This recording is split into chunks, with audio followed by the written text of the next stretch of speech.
initially, after we start the machine up and we have the stream started, we set the sweet spot to see that we can lock onto the sweet spot and it's all very stable.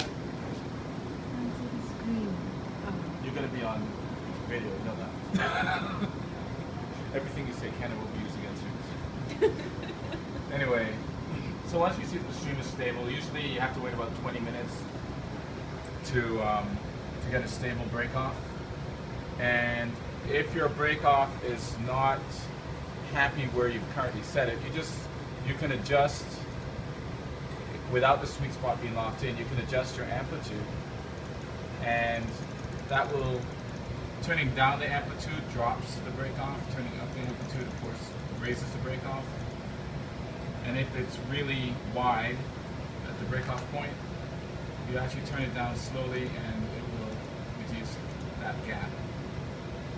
And the machine generally will have its place where it's happy. Call it the sweet spot. The sweet spot. Although it's not called the sweet spot for that reason. Did you know that? There's a guy who was involved in inventing this, that his last name the guy is who Sweet. invented the inkjet. Same guy. It's the same technology. Multi-talented. So the break-off is fine. You can see here that the drop 1 actually is a little bit different. The machine will tolerate up to 10 units difference without trying to adjust it.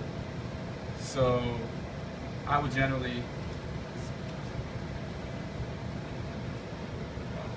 just when you look at it on the computer, it's going to be solid. So anyway, so at this point I would just adjust it to where it's at. After it's run for about 20 minutes, it's usually pretty stable, not going to change very much. So we can set drop 1 at that level.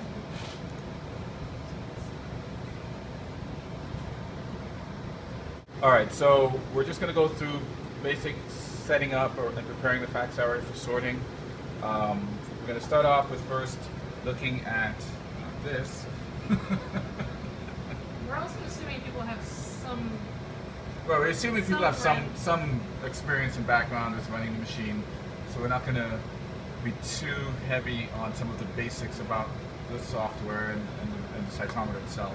We're going to be focused really on just how to set up the machine for sorting and making sure it's running well. So just briefly, as we do when we always start up a machine, you run system startup, fluid startup, we get the stream running. For sorting, we want the stream to be running usually for about 20 minutes. In some cases, you're lucky and it's going to be stable before 20 minutes, but 20 minutes is generally the accepted time required. And once we start the stream up, we're looking to see the break-off in the upper half of the stream window, and we want to see these satellite droplets merging within the stream window. Ideally, it merges within 3 to 4 droplets, but if it's merged by the end of the window here, that's fine. And if we have to adjust the break-off manually to get it up to a point where it seems stable, we can do so by changing the amplitude. Increasing the amplitude raises the break-off point, and of course decreasing amplitude will drop it down. And if the gap here is a little wide, yes, when you set the sweet spot it will do it automatically, but if you first started the machine and you haven't determined the ideal spot, the drop 1 setting may not be matched to where it's breaking off perfectly. So you can do it manually by adjusting amplitude, as I said, to get it to a spot that looks stable, and then if you have a wider gap, you turn the amplitude down gently or slowly, and that gap will reduce. And you want the gap to be typically within around 6. And at that point we can set the sweet spot, lock it in. Then we look at the sort window to look at the side streams. Turn the voltage on, hit test sort, and we want to see that these side streams are very well spaced. The outer streams should be just past the inner limits of this slider, on the outer sliders. And what we'll do later on when we're getting ready to sort as well is we'll put tubes in the collection tube holder, and you will actually just look to see that the side streams are going into the tubes correctly. So I love how centered And of course, yes, it's very centered. So the next thing we'll do is run the CS&T beads for compensation and setup. So we get to that by going to the cytometer menu, select CST. Right now we have the voltage running, so we have to make sure the voltage is off. We have to also unlock the sweet spot, and that will allow us to go into CST. So it'll bring up the cytometer setup and tracking window, and it will show you when the last baseline was performed and when the last cytometer performance check was done. Cytometer baselines, I don't know how frequently you have to do it, but once a month is generally how we would want to do it. And we want to do the cytometer performance ideally every day. The cytometer performance technically is good for 2 days, and then it will ask you to do it again. So under running the CST performance check, we have to make sure that the setup beads are matched. The lot ID for the setup beads is matched to what we're actually running. In this case, we already have the setup bead lot number in place. Another time we can discuss how to add a new one. So once you've got that lot number set, you just simply get your beads loaded onto the machine. Aria beads. In our lab, we have actually 2 different beads. We have one is for the Canto because we're running a 561 laser. The Violet 633-48 laser, we just use these beads with the red label. Okay, so we load the Aria beads onto the machine, and then you just simply hit run. And it will ask you to load the beads. We've done that, say OK. And then it will begin loading the beads itself. And what it will first do is just simply run the beads through the machine to identify where the beads are and to identify the fluorescent populations.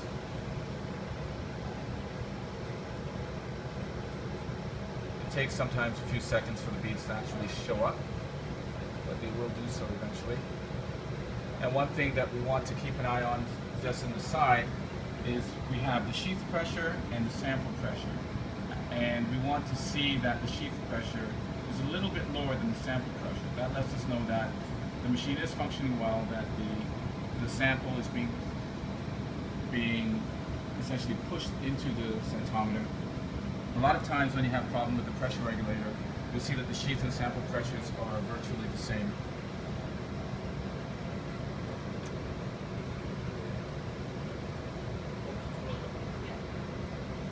So we'll just let this run. So this is just part B of the performance check. After it runs the performance check, it gives you a summary of the results, and anything that is unusual will be indicated on this report, usually in red, and it tells you here, subnote 1, that the CV for this particular channel is wider than recommended value. CVs generally should be under 5, I think it is. So this one here is 7.34. We will follow up with that when we look at the laser adjustment using the QC experiment that we've set up to check the machine. So this is the end of the CST performance check. Everything looks fine, except for that one channel, which we'll address in a moment. Okay. So we just simply close this window, and that brings us back to Diva. So in Diva now, we would go to our administrator login. 2 things we have to run in preparation for the sort are the QC beads experiment that we will use to check the CVs ourselves manually, and then we have the AccuDrop where we'll set the drop delays for the sort performance. So in this case, we will just simply use the same CST beads that we were running before. The CST beads are of course fluorescent in all the channels that we're interested in checking, so we will look at what the CSNT bead performance check did was ensured that the cytometer is operating within some degree of tolerance for the signal detection. It can detect the beads well. It also checks the delay settings to make sure that you can detect your violet and red laser, the other two lasers on this machine other than blue, that you can detect those signals while the machine is calibrated and properly set up for those lasers. What we're doing here is just, I like to run one double check of the system using either the aligned flow beads from Life Technologies, or you can use the CSNT beads for the same thing. In this case, I'm just going to show you with the CSNT beads. So actually I'll need to add some more beads to the tube. Excuse me one moment.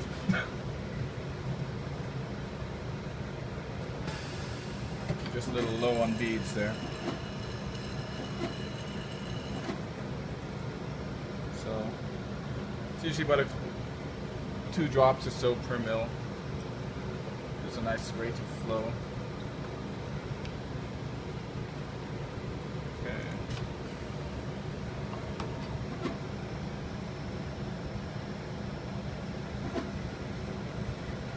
So what I'm doing here basically is I'm going to run through each of the 3 lasers, starting with the 488 laser, and I'm just looking to see that primarily our delays are set correctly, so the height measurement and area measurement on the red, blue, and violet laser are matched.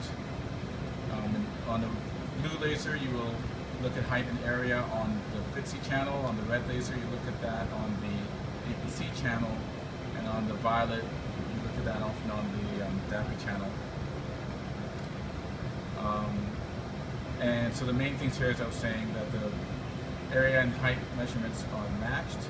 The CVs, which are shown in the statistics below, are all within a reasonable limit. So we have P2, P2, P7 on this particular setup, and all of our CVs for our fluorescence detection should all be under 5. It's very typical though to have PE size 7 to have a CV of larger than 5. I think BD's standard is forward scatter, side scatter have to be less than 10 for CV, and the signals are less than 6, I think, is the BD standard. And so we get the streams running. In this case, we have our fluorescent signals set up to be detected at the scale level of 50. If from day to day we run this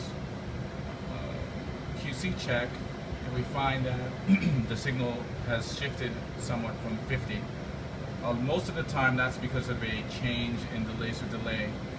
So we would actually look at height and area measurement, see if there's any change first, go to the laser delay tab in the cytometer window and adjust the laser delay, or rather area scaling, pardon me, laser area scaling, to match the area detection level to the height.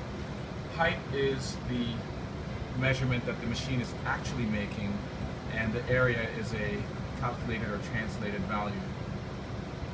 So that's why we have to match the two. And in this case, for example, if I had the area scaling was way out of whack, for example, if it was a little off, let's say it was too high, you would see that the peak for FITC area is now higher than the peak for FITC height. So what we would do is simply go to area scaling for the blue laser that FITC is measured on and tune it down until the area measurement is matching. And you do that for all 3 lasers exactly the same way.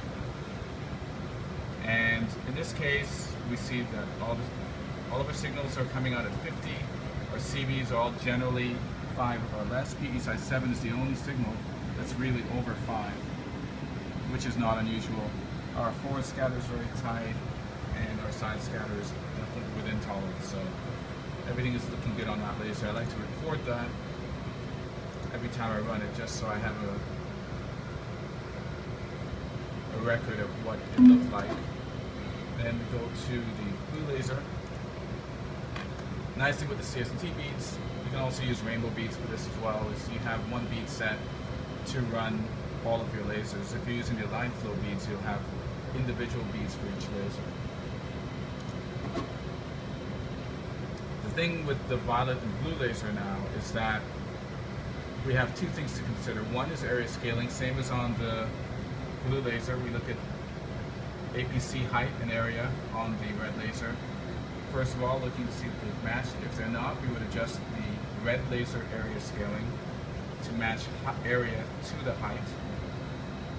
And one thing I didn't mention before is if the height signal level is a little away from 50, we can just simply adjust it to 50 and then make all of the other adjustments from there. Because at this stage, what we're really looking for is consistency in the measurement. The voltages don't matter that much because voltages change in your experiments anyway. So the area scaling is the first thing we look at. The other thing we look at, actually, I should step back from that, because the first thing we would look at is to see that we're seeing the signal in the first place off of the red or violet laser. If we don't see the peak in the height or area, especially in the height plot, we most likely have a problem with the laser delay. If the laser delay is not correct, for example, if it's a little off, well, let's change a little more than that. So if the laser delay is not correct at all, you'll see this picket fence sort of signal that tells you you have beads going through, but the beads are not being measured within the detection window for this particular laser. The blue laser doesn't have this because the blue laser is your 0 point, and everything is measured sort of relative to the blue laser.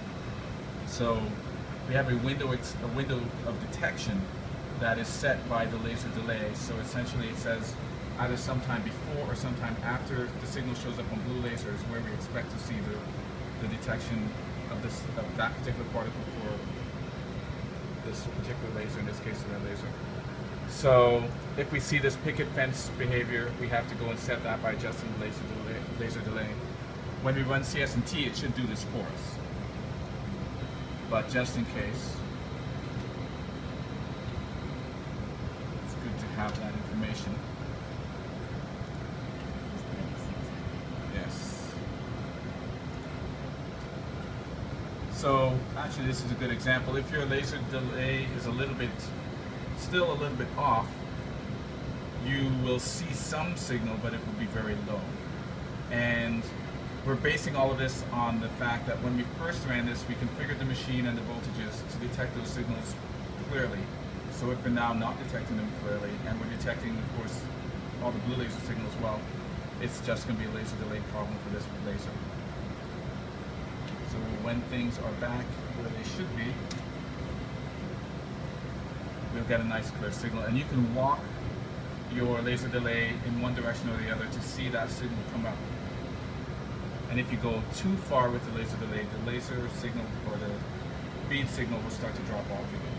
So the laser delay is set to the optimum point for detecting that.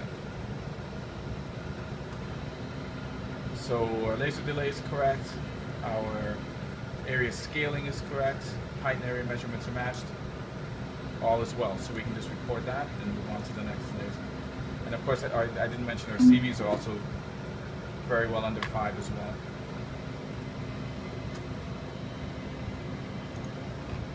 So for our final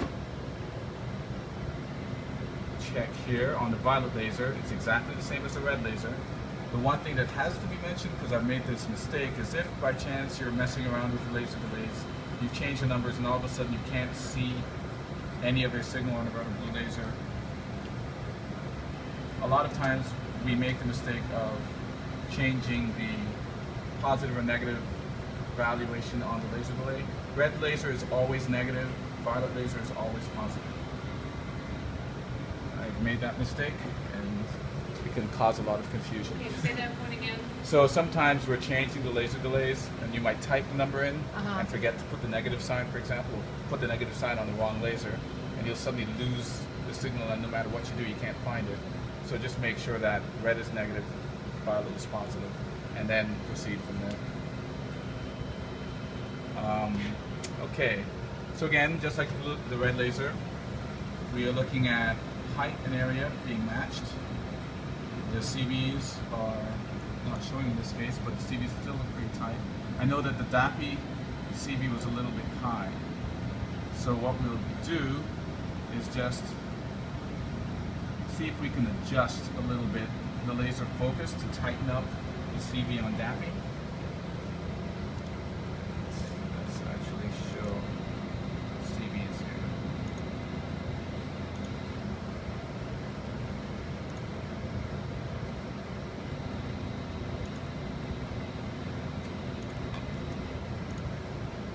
So we see the CVs are not too bad on the Alexa 430 channel, but a little bit high on the DAPI channel. If it's over 7, I think it gives you an alert. Or at least over 6. So what we're going to try to do is make a small adjustment on the laser focusing and see if that tightens up. And also when we're looking at the beads, we can get an idea that something might be a little out of focus, because most times when you run the beads, it's a nice, tight, coherent cluster. Here you see there's a little bit of a kind of skew on the bead population. What I've done here is I've just begun to get myself set up to adjust the laser focusing in order to try to reduce the CV of the DAPI channel, which looks a little high, as well as tighten the forward side scatter bead population. There's a little bit of a skew on it that suggests it might be a little out of focus. Now it might be a little hard to see, but there are a few, there are 3 micrometer adjustments for the laser. One of them is very visible when you open the main door panel. This one adjusts the sweep. We have 2 more, which you'll have to kind of come around this side. So we have 2 more in here. There's this one, which is going to be, I think it's depth of focus, and this one is up and down. So with each of those, we can adjust the laser focusing, and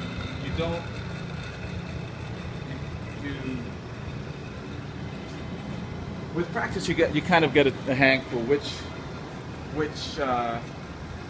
adjustment does what.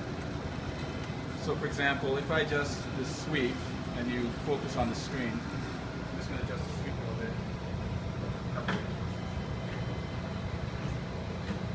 So when I adjust the sweep, you can see that the beads go out of focus, or out of coherence, down into the axis, then you come up, and if I go too far, you go back down again. So we're adjusting for optimal setting, where the beads are sort of at their peak on this sweep. Now I'm adjusting depth of focus,